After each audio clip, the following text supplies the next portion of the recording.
আমি মেনে নিতে পারছি না এই কথাটা যে আওয়ামী লীগ শব্দটা গালিস্বরূপ পেলাম। জুলাই যোদ্ধা কি একমাত্র এনসিপির কর্মী না? জুলাই যোদ্ধা কি একমাত্র জামাতের কর্মীরা? আমি হসপিটালে যাব, আমি বের হইছি, এনসিপির একটা চলতেছে, এনসিপির একটা মিছিল চলতেছে।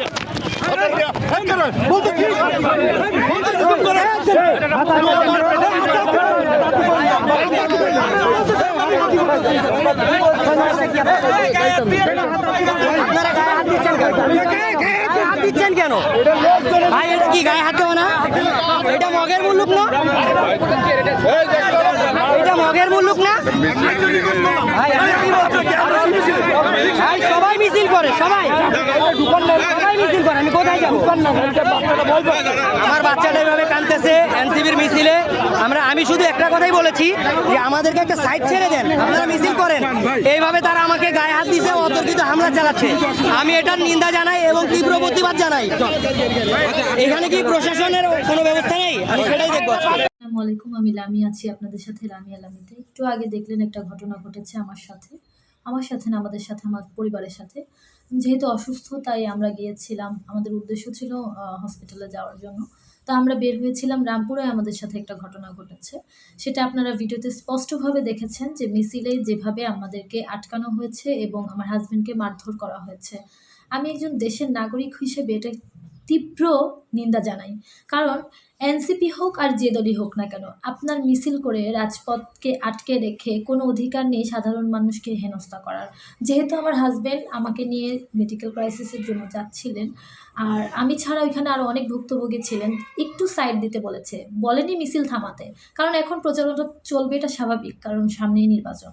তো তাদেরকে বলেছিল যে একটু সাইড দেন, একটা লেন ছেড়ে দেন বাইক চলার জন্য। হ্যাঁ, তো কারণ এখানে অনেকগুলো বাইক আটকা পড়েছে। বাইক যেতে তো আহামরি অনেক সময় লাগে, অনেক জায়গা লাগে না রে ভাই, অল্প কিছু জায়গা লাগে। তো তারা কি করলো, অ্যাগ্রেসিভভাবে আচরণ করলো, মারধর করলো। হ্যাঁ, আপনারা ভিডিওতে দেখবেন আমার হাজব্যান্ডের গায়ে যখন হাত তুলেছে তখন তার চশমাও খুলে গিয়েছে এবং তার মোবাইলটাও হাত থেকে পড়ে গিয়েছিল। তো পরে সে মোবাইলটা আবার ধরে নিয়েছে।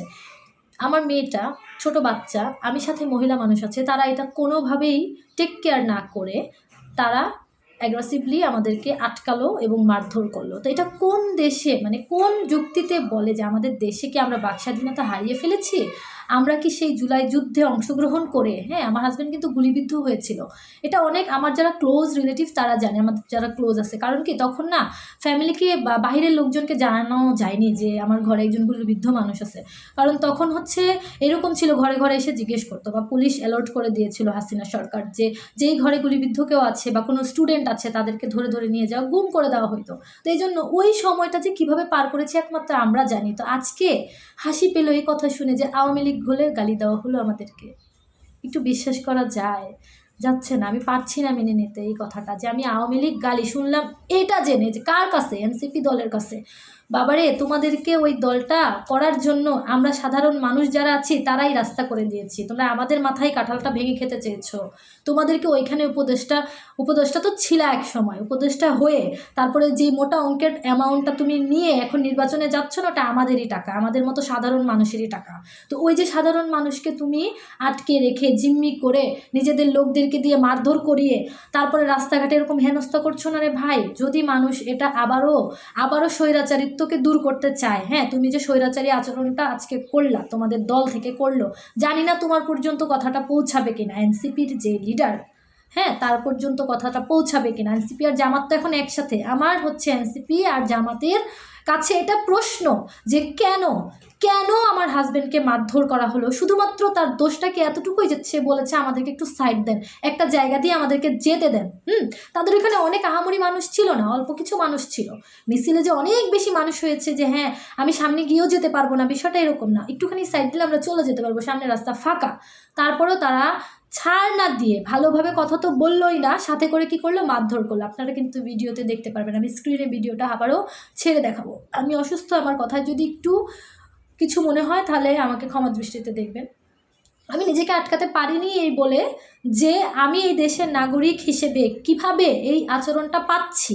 আমি কি জুলাই যোদ্ধা হিসেবে, আমিও জুলাই যোদ্ধা, আমার হাজব্যান্ড গুলিবিদ্ধ হয়েছিল। আমার মেয়েকে নিয়ে আমি 5ই আগস্টে নেমেছিলাম রাস্তায়। আমার মনে আছে আমি আমার ভাইকে বলেছিলাম যে ভাই আমার যদি কিছু হয়ে যায় তোর ভাগ্নিটাকে একটু দেখিস। আমি আমার মেয়েকে নিয়ে রাস্তায় নেমে যখন গোলাগুলির শব্দ হচ্ছিল, আমাদের বেরোলে কিন্তু গোলাগুলি হয়েছে, অনেক রাত পর্যন্ত হয়েছে। তো আমি আমার মেয়েকে আমার শাশুড়ির কাছে দিয়েও এসেছিলাম। তখন আমার ভাইকে শুধু বলেছিলাম যে ভাই তুই শুধু আমার তোর ভাগ্নিটাকে একটু দেখিস যদি আমার কিছু হয়ে যায়। তো আমার ভাই আর কষ্ট করে একটাই জবাব দিয়েছিল, তোরা সব মরে যা আমি বেঁচে থাকি। ও আক্ষেপে বলেছিল কথাটা, আসলে এমনি বলেনি। তো ওই যে জুলাইয়ের সময়ের যে অবদানটা আমাদের, হ্যাঁ আমার হাজব্যান্ড তো গুলিবিদ্ধ হয়ে অনেকদিন ঘরে ছিল, তারপরেও সে তার অসুস্থতা নিয়েও নেমে গিয়েছে রাস্তায়। কারণ 17 তারিখে গুলিবিদ্ধ হয়েছে, তার কিছুদিনের পরেই তো আমার এখানে আফতাবনগরে অনেক গোলাগুলি হচ্ছে। আমাদের বাইরের খবর জানি না, গুলি করতে করতে দিক দিয়ে গেছে। তো আমরা এখন শুনি কি আমরা আওয়ামী লীগ, এটা শুনতে তো আমি পাচ্ছি না, আমি মেনে নিতে পারছি না এই কথাটা যে আওয়ামী লীগ শব্দটা গালিস্বরূপ পেলাম জুলাই যোদ্ধা হিসেবে। তো জুলাই যোদ্ধা কি একমাত্র এনসিপির কর্মীরা? জুলাই যোদ্ধা কি একমাত্র জামাতের কর্মীরা? এটা আমার প্রশ্ন তাদের কাছে, যে তারাই কি শুধু জুলাই যোদ্ধা, আর কেউ কি নেই এ দেশে? হ্যাঁ, আমি কি একটা বাক স্বাধীনতা পাই না রাস্তাঘাটে চলার জন্য, কিছু বলার জন্য? সে যদি ভালোভাবেও বলতো যে বাইরে রাস্তায় এখানে মিছিল চলছে আপনারা একটু পরে যান, তাও একটু মানাইতে পারতাম যে না রে ভাই আমাদেরকে রিকোয়েস্ট করছে, আমরা তো তাদের রিকোয়েস্টের জায়গায় পড়ি, ভাবে মারধরের জায়গায় কিন্তু আমরা পড়ি না। আমি এখন জানি না আমি এখন কি করব, জানি না প্রশাসনের দৃষ্টি আকর্ষণ করতে পারবো কিনা। আমার প্রশাসন পর্যন্ত যাওয়ার ইচ্ছাও নেই, কারণ যেখানে আবারও গিয়ে আবার হেনস্থা হবো আমি জানি। এই জন্য প্রশাসন পর্যন্ত যাওয়ার আমার ইচ্ছা নেই। আমি আপনাদের কাছে এটা জানালাম, আমার আক্ষেপটা শেয়ার করলাম, যাতে আমার এটা মনের মধ্যে আটকে না থাকে। কারণ কিছু মনের মধ্যে আটকে রাখলেই সমস্যা হয়ে দাঁড়াবে, পরবর্তীতে আমি বেঁচে থাকতে পারবো না। এটা আমার মনের আক্ষেপ যে আমাকে কেন আওয়ামী লীগ বলে গালি দেওয়া হলো, আমার হাজব্যান্ডকে কেন রাস্তায় মারা হলো, শুধুমাত্র তার বাক স্বাধীনতা ভেবে সে একটা কথা বলেছে, ভাই আমাদেরকে একটু সাইড দেন। এটা তার অন্যায় হয়েছে? আপনারা বলেন, আপনাদের কাছে এটা আমার প্রশ্ন। আমি কি এনসিপি, তারপরে জামাত, আমি অবশ্য কোনো দলের হয়ে কোনো কথা বলবো না, যেহেতু আমার সাথে ঘটনাটা এনসিপি আর জামাতের সাথে হয়েছে, তাই আমি ওদের নাম মেনশন করে বলছি যে এনসিপি আর জামাতের বড় ঊর্ধ্বতন কর্মকর্তাদের কাছে এটা আমার প্রশ্ন, যে এটাকে আমার অন্যায় হয়েছে যে আমি আমার চিকিৎসার জন্য ঘর থেকে বের হয়েছি, আমি কি ঘর থেকে এখন বের হওয়া বন্ধ করে দিব? আমার ফ্যামিলি কি ঘর থেকে বন্ধ করে দিবে বের হওয়া? এটা আপনাদের কাছে আমার প্রশ্নের জবাবটা অবশ্যই দিবেন। আর আপনারা বেশি বেশি করে বিষয়টা শেয়ার করে দিবেন, যাতে 8-10টা মানুষ রাস্তায় যে প্রতিদিন এখন ভুক্তভোগী, তারাও এটা দেখে যে আমাদের সাথে যে এইগুলো হচ্ছে এটার প্রতিদান কিভাবে দিবে। রাস্তায় নেমে যাবো আন্দোলনের জন্য, ওই যে অটো রিক্সারা রাস্তায় নেমে যাচ্ছে, সবাই রাস্তায় নেমে যাচ্ছে আন্দোলনের জন্য। এখন কি আমরাও আন্দোলনের জন্য, আমাদের বাক স্বাধীনতার জন্য আবারও রাস্তায় নামতে হবে? এবারের জন্য শেষ করলাম। কিছু খারাপ বললে আমাকে ক্ষমার দৃষ্টিতে দেখবেন, হয়তো আবেগটা আটকে রাখতে না পেরে কথাগুলো আজকে বললাম। তো আপনাদের কাছে আমার একটা প্রশ্ন, ওই লোকটার কাছে আমার প্রশ্ন, যে কিনা আমাকে যদি চিনে থাকেন, আপনি তো আমাকে হুমকি দিলেন যে আমি এনসিপির নেতা, আমাকে বলেছে সে এনসিপির যুগ্ম আহ্বায়ক, এটা বলে আমাকে ধমকি দিয়েছে, আমার হাজবেন্ডকে ধমকি দিয়েছে। তাকে আমি প্রশ্নটা করলাম যে আপনি যে এই আমাদের ওয়ার্ডের যুগ্ম আহ্বায়ক, আমি তো এখানেরই ভোটার, আমি কি ভোটটা আপনাকে দিব? আপনি কি বলেন? আবার কি ভোটের দিন বের হইতে পারবো, নাকি ওই দিনও মারামারি করবেন? এটা আপনার কাছে আমার প্রশ্ন। এই প্রশ্ন নিয়ে আমি আজকে শেষ করলাম। আপনারা অবশ্যই আমার ভিডিওটা শেয়ার করবেন, যাতে নর্মাল মানুষটা এটা দেখতে পারে।